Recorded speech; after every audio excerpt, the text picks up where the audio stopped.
Okay, so you know how in Revelation chapter 11 it talks about two witnesses, right? Mm-hmm. And it never really says who they are. Right. And like people have so many different ideas. Yeah, it's kind of a mystery. It really is. Like some people think it's literal people. Yeah. And then others think it's just symbols. Mm. I mean, it seems like everyone's got a different theory. Well, and that's part of why it's so interesting, right? Exactly. So for this deep dive, we're going to check out this YouTube video. Okay. It's from the Eliezer Lopez channel. Right. And the title, it's actually in Spanish. Oh. It's ¿Quiénes son los dos testigos del Apocalipsis? Moisés o Elías? Judío Messiánico responde. Wow. Which translates to, who are the two witnesses of Revelation? Moses or Elijah? A Messianic Jew responds. Okay. So in the video, we've got Eliezer Lopez, who is a Messianic Jew, and another speaker named Stephen. Okay. And they're kind of going back and forth, exploring all these different interpretations of who these two witnesses could be. Right. And our goal here isn't to like definitively tell you who they are. Yeah. Because, well, nobody really knows for sure. Right. We're just trying to understand all the different viewpoints. Exactly. To get a feel for, what everyone's thinking and why. Yeah, yeah. So at the very beginning of the video, Stephen, he's kind of hesitant right off the bat about like actually naming these witnesses. Oh, interesting. Yeah. He's like, well, there's all these different arguments, like the classic Moses and Elijah. Right. Or Enoch and Elijah. Yeah, I've heard that one too. Yeah. And even some people say it represents the church. Mm. But his main point, which I think is super interesting, is that, well, these prophecies haven't actually happened yet. Right. So like he's saying maybe it's not even worth, getting too hung up on one interpretation right now. Yeah. Because things could turn out totally different than we expect. Exactly. And then he brings up this really cool analogy. Okay. I like analogies. He talks about the establishment of the state of Israel and how that's considered a fulfillment of Ezekiel 37. Yeah. But, like people have been thinking about that prophecy for centuries. Right. Right. Trying to figure out how it would actually happen. And then when it finally did, it probably looked way different than what they imagined. Yeah, yeah, that makes sense. So he's saying, like, that's how it might be with these two witnesses, too. Yeah, like we could have all these ideas, right. And then when it actually happens, it's like, whoa, that's not what I was expecting at all. Exactly. And I think that's a really important idea. Yeah. Because it reminds us that prophecy can be, well, pretty unpredictable. It really can. And Stephen really emphasizes this point, being faithful to God and his word. Yeah. He thinks that's way more important than getting the right interpretation. I mean, that makes sense. It's not a trivia game. Exactly. It's not about having all the answers. Right. It's about our relationship with God. Yeah, yeah. That's a good point. So then, Eliezer Lopez, he shares his perspective. Okay. And I found his take on Elijah and Moses really interesting. Oh, how so? He talks about this idea of John the Baptist coming in the spirit of Elijah. Okay. Like he wasn't literally Elijah. Right, right. But he kind of had that same prophetic role. Yeah, like a forerunner. Exactly.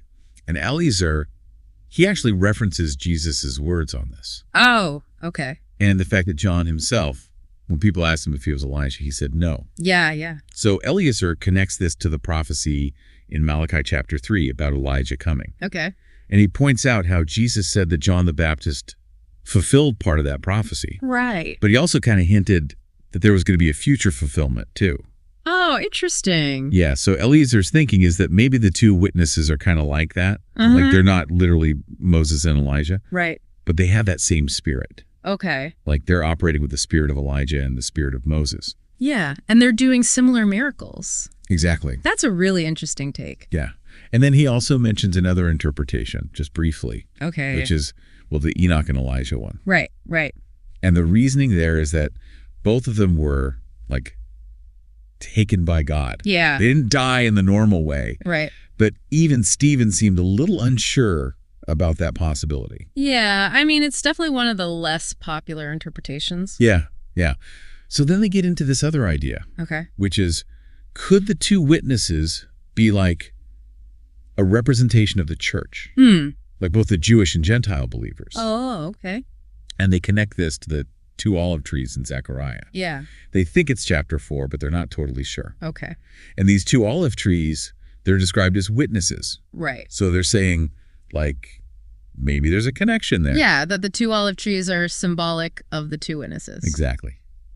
And they point out all these similarities between them. Oh. But Eliezer, he's honest and says, look, I haven't really studied this in depth. Mm-hmm.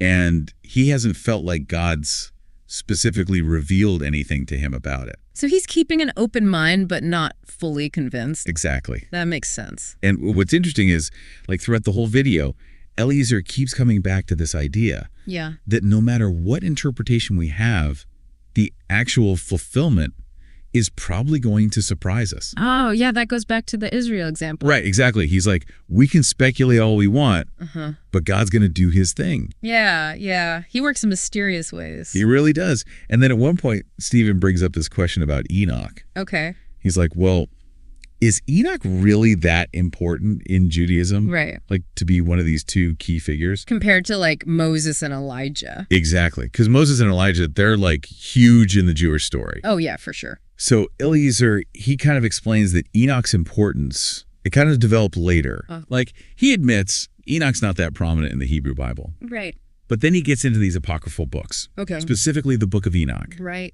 And he explains that while mainstream Judaism doesn't consider those books to be scripture, they did have a big influence on later Jewish thought.